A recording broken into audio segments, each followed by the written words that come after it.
Hi friends, मेरे इस channel पे आपका स्वागत है। हमने अपने पिछले लेक्चर में डिस्कस किया था फलन क्या होता है तथा फलनों की संख्या कैसे निकाली जाती है। अंतराल के बारे में हमने देखा था अपने पिछले लेक्चर में।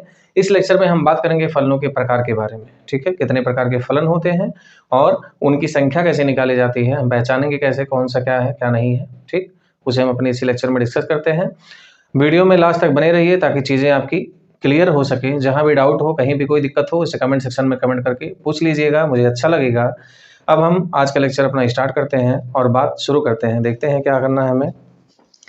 हमने अपने पिछले लेक्चर में पढ़ा था कि फलनों की कुल संख्या होती है n की पावर m। क्या पढ़ा था? फलनों की कुल संख्या होती है n की पावर m। कब? जब पहले वाले डोमेन में, यहाँ पे ये जो है डोमेन, इसमें अगर m अवयव हों और हमारा जो दूसरा वाला है समुच्चय, उसमें मतलब कि को डोमेन, उसमें कितने अवयव हों? टोटल n अवयव हों। जैसे मान लो कोई फलन है हमारा a से b पे परिभाषित है, तो ये हमारा a हो गया और ये हमारा b हो गया। तो a और b में, a में हमारे m अवयव हैं और b में हमारे n अवयव हैं। तो मैंने बताया था कि फलनों की कुल संख्या जो इससे इस पर परिभाषित होगी वो होगी कितनी? n की पावर m। अब फलनों की कुल संख्या तो ये है, लेकिन मैंने कहा था कि हम एक एक करके नहीं निकालेंगे, लेकिन मैं सोच रहा हूँ कि थोड़ा सा एक दो निकाल के आपको दिखा दूं कि फलनों की संख्या कैसे निकाली जाती है। जैसे देख लीजिए, मान लीजिए यहाँ पे a है और ये b है। a में हमारा कोई एक अवयव है और b में हमारा कोई कितना अवयव? दो अवयव है। तब हम फलनों की संख्या निकालते हैं। ठीक, तो इस केस में हमारा क्या होगा? एक बार a को 1 से मिला सकता हूँ और एक बार मैं इस a को 2 से मिला सकता हूँ। इसके अलावा और कोई संभावना नहीं है। a को मैं दोनों से एक साथ नहीं मिला सकता क्योंकि फिर वो फलन नहीं कहलाएगा। ऐसे ये एक ही फलन हो जाएगा। तो हमारे पास टोटल कुल फलनों की संख्या कितनी होगी? 2 होगी। कैसे आया ये? अब देखते हैं। इसमें n का मान 2 है और m का मान हमारा कितना है? m का मान हमारा है कितना? 1। ठीक है, m का मान 1 है, n का मान 2 है। तो फलनों की कुल संख्या 2 की पावर 1 आ गई, मतलब कि हो गया हमारा कितना? 2। अब 2 के दोनों फलन हम यहाँ पर क्लियरली देख सकते हैं। ठीक, ऐसे ही हम आगे इसी को बढ़ाते हैं, थोड़ा सा फार्मूला यूज करते हैं आगे। आगे जब हम करेंगे तो देखते हैं क्या होगा। ये a है, इसमें मान लो 2 अवयव हैं। ये हमारा b है, इसमें हमारे कितने अवयव हैं? 1 2 और 3। ठीक, कहने का मतलब यहाँ 3 है और यहाँ 2 है, तो टोटल फलनों की संख्या आनी चाहिए 3 की पावर 2, मतलब कि 9। अब हम 9 के 9 बनाकर देखते हैं क्या संभव है क्या नहीं संभव। ठीक है, देखते हैं। ये a है, ये b। एक बार तो हम क्या करेंगे? 1 2 3 है, a को 1 से मिला दिया, b को 2 से मिला दिया। ठीक है, फिर दूसरी बार हम क्या करेंगे? यहाँ a और b, यहाँ 1 2 3 है, a को 2 से मिला दिया और b को 1 से मिला दिया। ठीक, ऐसे ही और क्या कर सकते हैं? ऐसे हम करेंगे। ए बी है, यहाँ 1 2 3 है। ठीक, ए को हमने 2 से मिला दिया, बी को 3 से मिला दिया। और दोबारा जब हम करेंगे तब क्या करेंगे हम? यहाँ पे ए बी है, यहाँ 1 2 3 है। अब की बार ए को 3 से और बी को 2 से मिला दिया। 2 2 4 बन गए, अभी 5 हमें और बनाना है। ठीक है, ए बी 1 2 3। अब की बार हम ए को 1 से, बी को 3 से। हमें फलन बनाने हैं जो संभव है, ये नहीं कि हम चाहे जो बना दें। ए को 3 से और बी को 1 से। 2 2 4 2 6 बन चुका है। अब आखिरी का हमें बनाना है 3 और। यहाँ ए है, यहाँ बी, यहाँ 1 2 3 है। ए और बी दोनों रखने पे कितना आ जाए? मान 1 आ जाए। ऐसे ही ए और बी दोनों पुट करने पे जो हमारा मान है वो कितना आ जाए? 2 आ जाए। ऐसे ही ए और बी दोनों पुट करने पे जो हमारा मान है वो कितना आ जाए? 3 आ जाए। टोटल यही 9 संभावनाएं हो सकती हैं। ठीक, और यहाँ पे हमने निकाला है 3 की घाते 2 कितना? 9। अब ये देख लो, सारे के सारे संभावित है। 1 2 3 4 5 6 7 8 9, ये 9 के 9 फलन, इसके अलावा और कुछ पॉसिबल नहीं है। तो आप ये जान गए होंगे कि इस फार्मूले से हम क्या करते हैं? फलनों की संख्या निकालते हैं। फलनों की संख्या ज़्यादा जरूरी है, कौन कौन सा फलन संभव है ये निकालने कोई मतलब नहीं, ना ही कहीं पूछा जाता है। ये तो मैं इसलिए बता रहा हूँ ताकि आप जान सको दरअसल हम निकाल क्या रहे हैं। नहीं पता चले सिर्फ फार्मूला लगा के निकाल दिया और हमें पता बिल्कुल भी नहीं है कि हम क्या निकाल रहे हैं।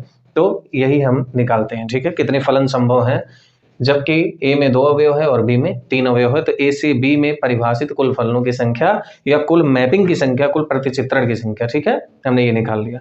अब हम आज के लेक्चर को आगे बढ़ाते हैं। ये तो पिछले का ही पार्ट था हमारा। अब हम सही से आज का लेक्चर शुरू करते हैं।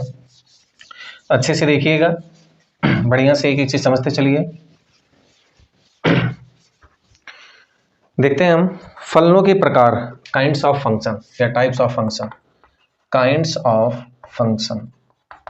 ठीक है, वैसे ये लेक्चर तो हिंदी मीडियम का है लेकिन मैं बाइलिंगुअल रखूंगा। फलनों के या फलनों का प्रकार, ठीक, फलनों का प्रकार क्या होता है बेटा? कुल मिला जुला के 4 प्रकार के होते हैं, सही सही, मैपिंग के आधार पे, बाकी उनके गुणों के आधार पे अलग अलग वो होते हैं। तो मैपिंग के आधार पे क्या क्या होता है? पहला एकेकी होगा, दूसरा बहु एकेकी, तीसरा आच्छादक और चौथा अंतरछेदी। ठीक है, तो हम पहले का बात करते हैं एकेकी का। किसका बात करते हैं हम? एकेकी। एकेकी के 2 नाम मशहूर हैं। जो सबसे ज्यादा मशहूर है वो है वन वन फंक्शन। क्या नाम है इसका? One one function. और दूसरा जो नाम है वो है इंजेक्टिव। इंजेक्टिव, ठीक, पहला है वन वन, दूसरा है इंजेक्टिव। दोनों का मतलब है एकेकी फलन। अब देखो, इसके नाम से ही पता चल रहा है एकेकी का मतलब होता है एक को एक से मिलाना। ठीक है, एक को एक से मिलाना जिस भी फंक्शन में।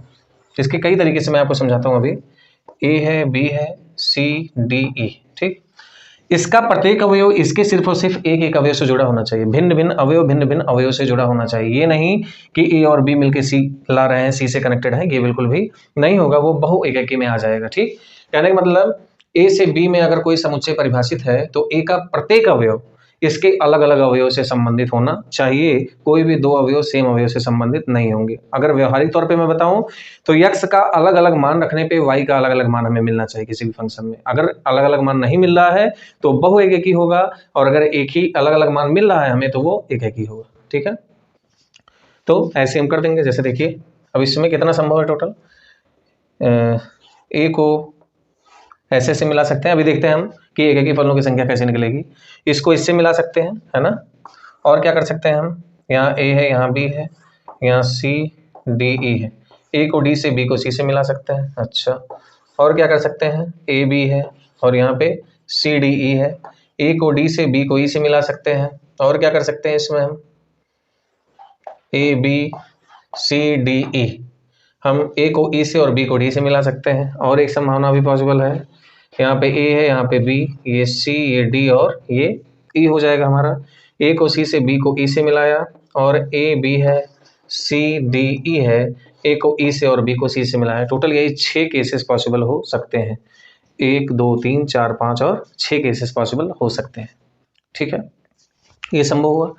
कहने का मतलब ये है कि अगर बी में n अवयव है, कितने अवयव है? बी में n अवयव है, और ए में हमारा कितना अवयव है? यम अवयव है। तो ए से बी में परिभाषित कुल एकेकी फलनों की जो संख्या होगी वो होती है n p m, जब क्या हो? n greater than or equal m हो। n यम के इक्वल हो, मतलब दोनों में अवयव की संख्या सेम हो, या दूसरे वाले में पहले वाले से ज्यादा हो अवयव। और दूसरा चीज क्या होगा? 0 हो जाएगा अगर n लेस देन यम हो। कहने का मतलब अगर दूसरे वाले समुच्चय में अवयव की संख्या कम है इसकी तुलना में तो वहां पे 0 हो जाएगा। ठीक है, एक भी एकेकी फलन संभव नहीं होंगे। अब एन पी एम क्या है? एन पी एम आप पढ़े होंगे परमुटेशन एंड कॉम्बिनेशन 11th में। तो एन पी आर होता है factorial n upon factorial n minus r. ठीक है, तो हम निकाल के देखते हैं। इसमें 3 है, इसमें 2 है, तो हमारा कितना आएगा? 3pr आएगा। कैसे निकलेगा 3pr? फैक्टोरियल 3 अपान 3 माइनस 2 का फैक्टोरियल, तो आ जाएगा फैक्टोरियल 3 अपान फैक्टोरियल 1। फैक्टोरियल 1 का वैल्यू 1 होता है, तो फैक्टोरियल 3 का वैल्यू हो जाएगा हमारा कितना? 6। 3 इंटू 2 इंटू 1, है ना, multiplication of first 3 natural number, तो 1 into 2 into 3 is equal to 6। और हमने क्या निकाला अभी? 1 2 3 4 5 6, हमने 6 टोटल निकाला है, और वहां पे 6 आ भी रहा है। ठीक है, तो एकेकी फलनों की संख्या इसी तरीके से निकाली जाती है। ठीक, और इसको थोड़ा सा डिटेल में चलते हैं। फॉर्मूला लिख लेना, फॉर्मूला बहुत जरूरी है, और समझना भी है साथ में हम निकाल क्या रहे हैं। बार बार हम निकाल के तो देखेंगे नहीं, तो इसीलिए हमें फॉर्मूला याद होना चाहिए। ठीक, इतना हो गया। दूसरा जो चीज है मैंने अभी भी बताया क्या, कि x के अलग अलग मान के लिए y का अलग अलग मान आना चाहिए। कहने का मतलब अगर यहाँ पे x है और यहाँ पे y है, यहाँ x1 x2 x3 dot dot dot है, यहाँ y1 y2 y3 dot dot dot है, y का अलग अलग मान x1 पे है ना। तो अगर हम x1 और x2 ले रहे हैं जो कि किससे बिलोंग करता है? x से। ठीक है, तो x1 और x2 को मान लो पुट करने पे fx1 और fx2 आ रहा है और दो के दोनों बराबर है, तो ये तभी संभव है जब x1 इक्वल x2 आए, अदरवाइज नहीं। अब ध्यान देना इस बात को कि fx1 इक्वल fx2 हम कर देंगे, उसके बाद सॉल्व करेंगे, और x1 इक्वल x2 अगर आ गया तो इसका मतलब वो फलन एकेकी है, और अगर नहीं आया तो वो फलन क्या हो जाएगा? बहु एकेकी। जैसे देखते हैं, हमें मान लीजिए जांच करना है fx इक्वल x क्यूब का। एक हमारा ये एकेकी फंक्शन ले लिया मैं, अब इसमें हम पुट करते हैं जरा, एफ ए मान लो ले लिया मैंने, आ गया ए क्यूब, एफ बी मान लो ले लिया मैंने, आ गया बी क्यूब। ठीक है, तो ए इक्वल बी हो जाएगा, f a equal f b हम करेंगे, चेक करेंगे ऐसे करके, f a equal f b करने पे अगर ए इक्वल बी आ रहा है, जो कि आ रहा है हमें देख रहे हैं, ए क्यूब इक्वल बी क्यूब अगर है तो ए इक्वल बी हमारा हो जाएगा बड़े आराम से, है ना। तो इसका मतलब अद्वितीय मान के लिए ही ये संभव है, एफ ए और एफ बी तभी समान हो सकता है जब ए और बी की वैल्यू आपस में समान हो, है ना। अगर अलग अलग होगा तब वो इक्वल नहीं होगा, इक्वल तो होगा लेकिन तब वो बहु एक एक ही हो जाएगा, एक एक ही नहीं आएगा हमारा। तो मुझे लगता है आपको ये समझ में आ गया, बाकी इसे हम धीरे धीरे बढ़ाते हैं, आगे देखते रहते हैं एग्जाम्पल से। इतना हो गया। और क्या ग्राफिकल मेथड क्या है इसका, graphical point of view, graphical method से अगर हमें समझना होगा तो हम क्या करेंगे। फलन को समझने के लिए मैंने ग्राफिकल मेथड में क्या बताया था कि हम y अक्ष के समांतर रेखा खींचते हैं, अगर वो एक जगह कट कर रहा है सिर्फ और सिर्फ एक बिंदु पे तो वो फलन होगा, अगर एक से ज्यादा बिंदु पे काट रहा है तो वो फलन नहीं होगा। और इसके केस में हम क्या करेंगे, एक एक ही चेक करने के लिए हम x अक्ष के समांतर खींचते हैं। किसके समांतर खींचते हैं, x अक्ष के समांतर खींचते हैं। ठीक है, अब x अक्ष के समांतर अगर हम खींच रहे हैं तो क्या होगा देखते हैं, अगर वो एक बिंदु पर कट करेगा तो क्या होगा, एक एक ही होगा, अगर नहीं कट करेगा तो बहु एक एक ही होगा। जैसे देखो मान लो ये ग्राफ है हमारा, ये किसका ग्राफ है, वाई इक्वल एक्स क्यूब का, एक्स अक्ष के समांतर खींचते चले जाओ, हर जगह एक ही बिंदु पर कट करेगा ग्राफ को, यहाँ कट किया, यहाँ कट किया, यहाँ कट किया, यहाँ और यहाँ, है ना, ये सब। ठीक, एक बिंदु पर ये काट रहा है ग्राफ को तो इसका मतलब ये एक एक ही है। लेकिन अगर हम बात करें किसी ऐसे ग्राफ का, ऐसे मान लो, और एक्स अक्ष के समांतर मैंने खींच दिया तो ये एक एक ही नहीं है, ये क्या है, बहु एक एक ही है। ठीक है, ऐसे ही मान लो मैंने बना दिया मॉड एक्स का ग्राफ, किसका बना दिया, मॉड एक्स का ग्राफ बना दिया, y इक्वल मॉड एक्स, हम खींचेंगे जब तो नहीं कट करेगा, मतलब दो बिंदु पे कट करेगा, एक बिंदु पे नहीं कट करेगा। तो ये भी नहीं है हमारा, ये भी नहीं है एक है कि, सिर्फ और सिर्फ ये है हमारा एक है कि। ठीक है, अगर हमने मान लो कोई ऐसा ग्राफ बना दिया, यहाँ से यहाँ तक ऐसा है, यहाँ से यहाँ तक ऐसा है, समांतर आप खींचते जाओ, हर जगह एक ही पॉइंट पे कट करेगा वो, समझ रहे हैं, तो ये भी हमारा क्या हो जाएगा, एक एक ही हो जाएगा। तो इसको मैं थोड़ा सा अच्छे से लिख दूं बढ़िया से, एक्स अक्ष के समांतर जब भी कोई रेखा खींची जाती है, ठीक, तो वो ग्राफ को एक बिंदु पर यदि कट करेगी तो एक एक ही होगा, यदि दो बिंदुओं पर या दो से ज्यादा बिंदुओं पर कट करेगी तो वो बहु एक एक ही होगा। तो इसको मैं लिखना चाहता हूं ऐसे कि जितने भी विषम घात वाले हैं बहुपद, विषम घात वाले बहुपदीय फलन, बहुपदीय फलन, ठीक है, एक एक ही होते हैं। क्या होते हैं, एक एक ही होते हैं। ठीक, विषम घात वाले बहुपदीय फलन क्या होते हैं, एक एक ही होते हैं। दूसरे शब्दों में यह भी बताना चाहता हूं कि निरंतर वर्धमान या निरंतर ह्रासमान जो भी ग्राफ होगा वो एक एक ही होगा। निरंतर वर्धमान, ऑलवेज इंक्रीजिंग और ऑलवेज डिक्रीजिंग फंक्शन, निरंतर वर्धमान या निरंतर ह्रासमान, निरंतर ह्रासमान। जनरली जब आप देखोगे निरंतर ह्रासमान और वर्धमान वही होते हैं जो विषम घात वाले होते हैं ज्यादातर, जैसे y equal x cube, x की पावर 5, एक्स की पावर 7, ऐसे, है ना। तो ये विषम घात वाले हैं, विषम फलन भी नहीं, विषम फलन नहीं, विषम घात वाले हैं। ठीक है, अच्छा, अगर मान लो आपसे कोई कह दिया कि y equal cos x check करो, कॉस एक्स, और एक फिक्स रेंज नहीं बताया है, एक एक ही है या नहीं। हम काफी सारा क्वेश्चन करेंगे, अच्छा अच्छा क्वेश्चन ढेर सारा करेंगे, लेकिन अभी ऐसे देखते हैं।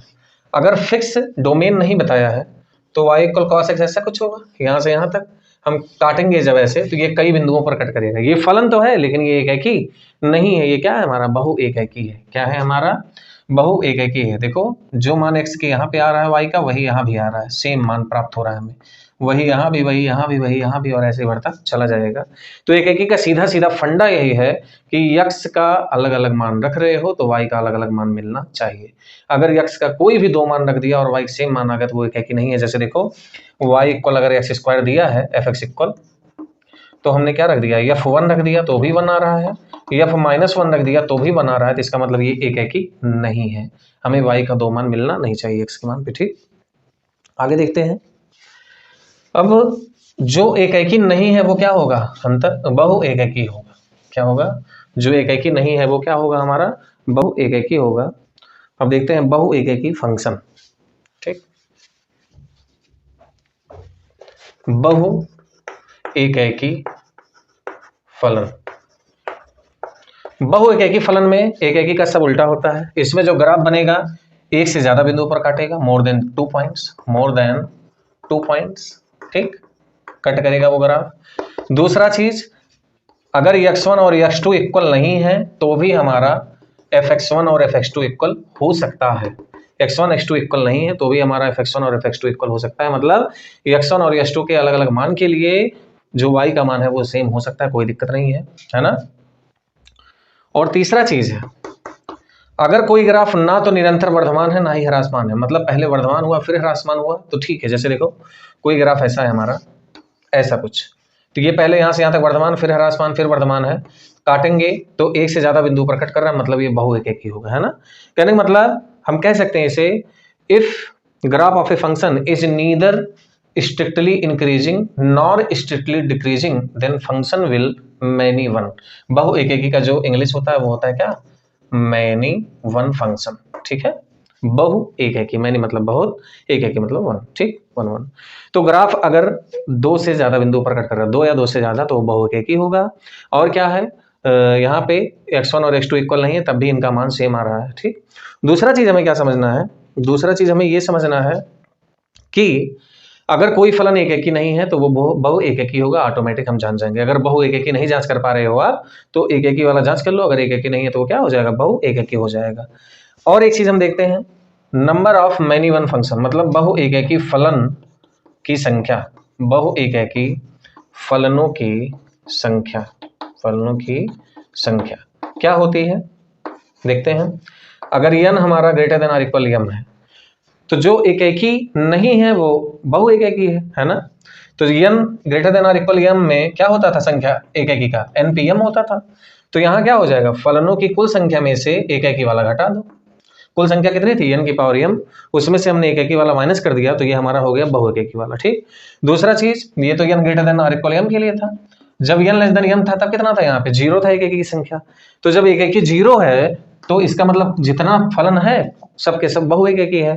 तो जब n लेस देन m है तो बहु एककी फलनों की कुल संख्या हो जाएगी n की पावर m। फार्मूला मस्ट है, याद रखना है, जो एककी नहीं है वो बहु एककी है, इस चीज को अच्छे से समझना है हमें, ठीक है। ये फार्मूला बहुत आपको बहुत बढ़िया किताबों में, बहुत स्टैंडर्ड बुक में मिलेगा, हर जगह ये अवेलेबल नहीं है।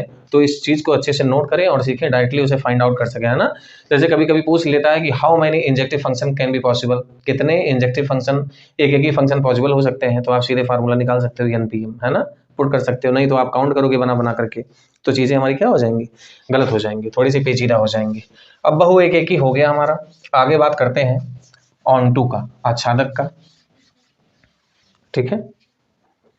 आच्छादक फलन, आच्छादक फलन, ठीक, इंग्लिश क्या होती है, ऑन टू फंक्शन। इसका एक नाम और बहुत फेमस है, ऑन टू की जगह क्या कहते हैं हम, सरजेक्टिव, सरजेक्टिव फंक्शन। सरजेक्टिव लिख दे रहा हूं, आगे जान जाओगे, है ना। सरजेक्टिव फंक्शन, आच्छादक का मतलब क्या होगा, पूरा पूरा छोप ले, क्या ले, छोप ले। कहने का मतलब ये है कि अगर ए में ABC है ऐसे अवयव ए, और यहाँ बी में है हमारा मान लो कितना, 1 2 3 4, ठीक है, ऐसा है कुछ, 1 2 3 ही रहने दो। तो ये पूरा का पूरा मिला रहे, चाहिए इससे छोपले का मतलब ए का प्रत्येक अवयव बी के प्रत्येक अवयव से जुड़ा होना चाहिए।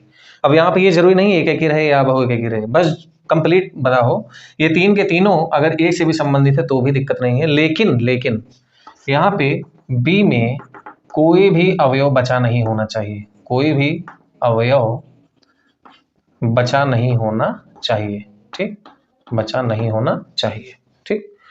कहने का मतलब अगर बी में कोई भी अवयव नहीं बच रहा है, इसका मतलब सारे के सारे अवयव परिसर बन रहे हैं, और अगर सारे के सारे अवयव परिसर बन रहे हैं तो हम बी वाले अवयव को ही तो क्या कहते थे, सहप्रांत कहते थे। क्या कहते थे, सहप्रांत। मतलब सहप्रांत का प्रत्येक अवयव परिसर बन रहा है, तो आच्छादक का जो सबसे जरूरी शर्त है वो ये है कि परिसर हमारा क्या होना चाहिए, सहप्रांत के बराबर होना चाहिए। और हम यही निकालते भी हैं हमेशा, परिसर हमारा किसके बराबर होना चाहिए, सहप्रांत के बराबर होना चाहिए। इसमें ऐसा कोई भी मान नहीं होना चाहिए जिसका पूर्व प्रतिबिंब यहाँ ना हो, सबका पूर्व प्रतिबिंब इसमें होना चाहिए प्रत्येक। मतलब यहाँ पे कोई भी एक सिंगल अवयव बिना छोटे, नहीं तो वो आच्छादक नहीं होगा, अंतरछेपी हो जाएगा। अंतरछेपी कहो या अंतःछेपी कहो, इनटू फंक्शन हो जाएगा वो, है ना। तो यही शर्त है, परिसर हमारा किसके इक्वल होना चाहिए, सह प्रांत के इक्वल होना चाहिए और यही हम हमेशा निकालते भी हैं। ठीक, बहु एकेकी फलन में मैंने एक चीज बताना मैं भूल गया, उसमें क्या है कि जितने भी सम फलन है, कौन से फलन है, सम फलन है, वो सब बहु एकेकी होते हैं। ठीक, सम फलन कह लो, समघात वाले फलन कह लो, सारे क्या होंगे, बहु एकेकी होंगे। आच्छादक के केस में एक बहुत अच्छी बात यह है कि जितना भी विषम घात वाला फलन होगा, विषम घात वाला बहुपदीय फलन होगा, वो सब के सब आच्छादक होगा किसमें, आर से आर में। आर से आर का मतलब डोमेन भी आर है, रियल नंबर है, और को डोमेन भी हमारा क्या है, आर है। मतलब अगर कोई भी फंक्शन जैसे है, देखिए जैसे मैं लिख रहा हूँ f x is equal to, मान लीजिए यहाँ पे लिख दिया एक्स क्यूब प्लस 1 और यहाँ पे मैंने लिख दिया है फलन आर से आर। ठीक, तो ये हमारा क्या हो जाएगा, ये हमारा एकेकी भी हो जाएगा और आच्छादक भी हो जाएगा। एकेकी कैसे, यहाँ पे विषम है, कोई दिक्कत नहीं है, और आच्छादक कैसे, आर से आर में ये परिभाषित होगा, आच्छादक ही होगा, प्रत्येक अवयव से संबंधित होंगे, तो ये आच्छादक हो गया। ठीक, अब आच्छादक के लिए भी मैं फार्मूला लिखवा देता हूँ। हम ढेर सारा क्वेश्चन हम डिस्कस करेंगे, जितना भी है जरूरी क्वेश्चन, बोर्ड्स का भी, कॉम्पिटिटिव भी, ठीक ठाक क्वेश्चन है ना। आच्छादक फलनों की संख्या, आच्छादक फलनों की संख्या, ये बहुत जबरदस्त फार्मूला है और ये भी आपको ढूंढने पर ही मिलेगा बहुत बढ़िया बुक में। फलनों की कुल संख्या में से हम अंताक्षेपी वाला माइनस कर देते हैं, n c1 n - 1 की power m plus n c2 n - 2 की power m plus n c3 n - 3 की power m minus dot dot dot, और ये होगा कब, जब n का वैल्यू m से हमारा क्या हो, छोटा हो, क्या हो, छोटा हो, तब ये आच्छादक फलन होगा। क्या होगा, आच्छादक फलनों की संख्या होगी। अच्छा, जब n इक्वल m होगा तब क्या होगा हमारा, इसे भी तो देखना चाहिए हमें, मतलब अगर दोनों में अवयव की संख्या सेम हो तब क्या होगा, तब हो जाएगा फैक्टोरियल n। और जीरो कब आएगा हमारा, जब n m से बड़ा हो जाए। मतलब कि अगर यहाँ पे a है, यहाँ पे b है, यहाँ पे a b लिख लो, यहाँ पे 1 2 3 लिख लो, अगर b में कोई भी, मतलब कि अगर b के अवयव की संख्या a के अवयव की संख्या से ज्यादा है तो आच्छादक फलनों की संख्या शून्य होगी। क्यों होगी, क्योंकि हम कितना भी से मिला लें वो आच्छादक फलन तभी कहलाएगा जब b में कोई न कोई अवयव छूटे ना, लेकिन इस केस में हमेशा b में कोई न कोई अवयव छूटेगा जरूरी, एक अवयव। ठीक है, जैसे a को मैं इससे मिलाऊं, b को इससे मिलाऊं, किसी को किसी से मिला लूं, a और b मिलके किसी दो के ही तो इन्वॉल्व करेंगे, बाकी एक तो बचेगा ही, तो इसीलिए आच्छादक फलनों की संख्या क्या हो जाती है, शून्य हो जाती है। जो आच्छादक नहीं है वो क्या होंगे, अंतःक्षेपी होंगे। तो सीधा सा मसला है, अगर आच्छादक नहीं है तो वो अंतःक्षेपी होगा। ठीक है, तो अंतःक्षेपी का हम फार्मूला लिख लेते हैं। अंतःक्षेपी फलनों की संख्या क्या होगी, अंतःक्षेपी, अंतःक्षेपी वो फलन है जिसमें परिसर सह प्रांत के इक्वल नहीं है, परिसर अंतःक्षेपी, अंतःक्षेपी फलन। ठीक है, इनटू फंक्शन। ठीक, परिसर जो है प्रॉपर सबसेट होगा किसका, सहप्रांत का। किसका होगा, परिसर सहप्रांत का समुच्चय होगा, लेकिन पूरा का पूरा सहप्रांत नहीं होगा। या लिख सकते हैं परिसर इज नॉट इक्वल टू सहप्रांत, range is not equal to codomain. परिसर कभी भी सहप्रांत के इक्वल नहीं होगा, अगर इक्वल हो गया तो आच्छादक होगा, इक्वल नहीं होगा तो वो क्या होगा, अंतःक्षेपी। अच्छा, अंतःक्षेपी फलनों की संख्या देख लेते हैं क्या होगा। अंतःक्षेपी फलनों की संख्या हमारी क्या होगी, जो उसमें हमने माइनस किया था वही यहाँ पर क्या हो जाएगा, कम हो जाएगा। देखिए n c1 n - 1 की power m minus n c2 n - 2 की power m plus dot dot dot, और ये कब आएगा, n greater than or equal m होने पर, n greater than or equal m होने पर। जब n की वैल्यू m से छोटी होगी तो शून्य होता था आच्छादक फलन।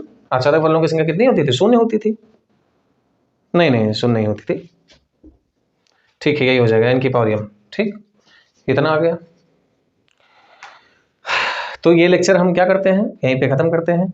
मुझे लगता है आपको समझ में आया होगा, नहीं आया वीडियो को फिर से देखें रिवाइंड करके अच्छे से। फिर भी कुछ अगर गलत लग रहा है, कुछ नहीं समझ में आ रहा है यहाँ पे, तो हम क्या कर देंगे, यही मैं बता रहा था कि उसमें जब n ग्रेटर देन m था तो क्या हो रहा था, जीरो हो रहा था, तो जीरो होने का मतलब आच्छादक फलन जीरो हो गया। तो यहाँ पे क्या आ गया हमारा, कुल के कुल एक अंतःक्षेपी हो गया, n की पावर m, फल जितने भी फलन थे सबके सब, है ना, इतना हो गया। तो मैं कह रहा था कि इस वीडियो को यहीं खत्म करते हैं। अगर आपको अच्छा लगा तो मेरे वीडियो को लाइक करें, मेरे चैनल को सब्सक्राइब करें, ढेर सारे लोगों के पास शेयर करें ताकि उन तक भी ये ज्ञान पहुंच सके और मुझे भी सपोर्ट मिले बहुत ढेर सारा।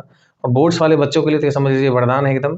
3 महीना ज़्यादा लगेगा मुझे पूरा 12th खत्म करने में, अच्छे से एकदम विधिवत, कोई टॉपिक छूटेगा नहीं।